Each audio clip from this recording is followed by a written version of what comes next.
Morning!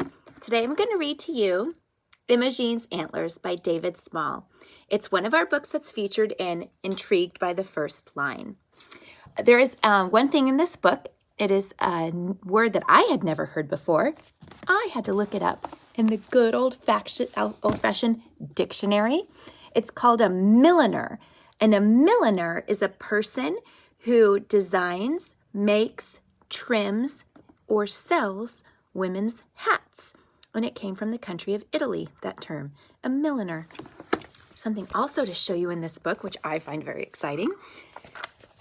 This is how kids used to check out books back in the day. Before we had our beautiful electronic scanning system, students would get a card and they would give it to the librarian, and the librarian would stamp it and file it and then stamp in here to say when the book was due.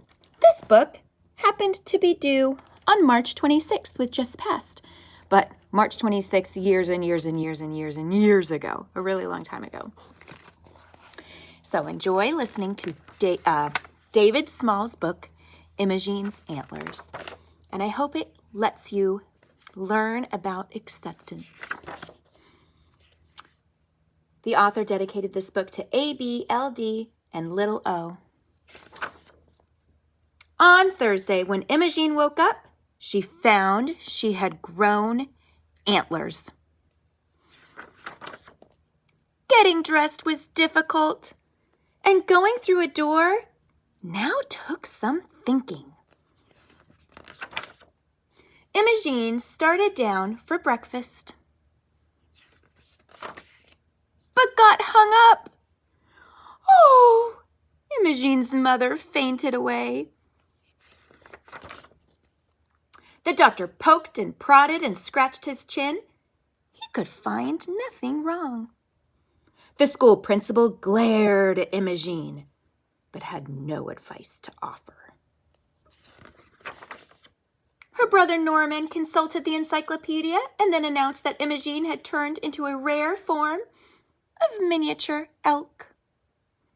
Imogene's mother fainted again and was carried upstairs to bed. Imogene went into the kitchen. Lucy, the kitchen maid, had her sit by the oven to dry some towels. "Lovely antlers," said Lucy. The cook, Mrs. Perkins, gave Imogene a donut, then decked her out with several more and sent her into the garden to feed the birds. "You'll be lots of fun to decorate come Christmas," said Mrs. Perkins.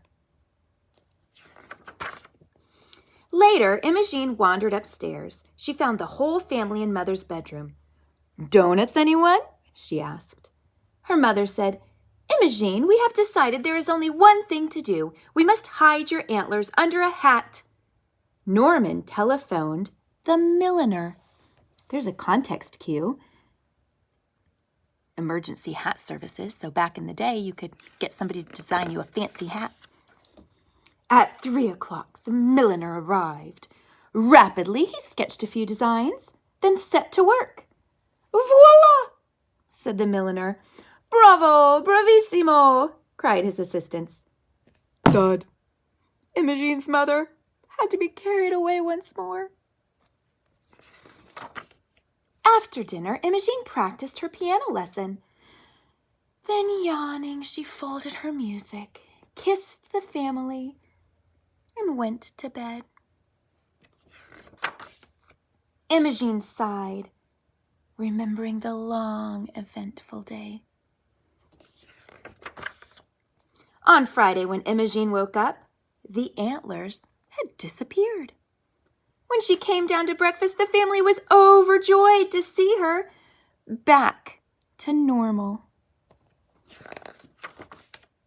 Until she came into the room. I hope you enjoyed that very silly story of Imogene and her antlers, but I hope you also saw that instead of being upset by her new antlers, she turned them into something useful. And she did that through the help of the maid, through the help of the cook, through the help of herself. She turned it into a chandelier, into a serving tray. She turned it into a drying rack.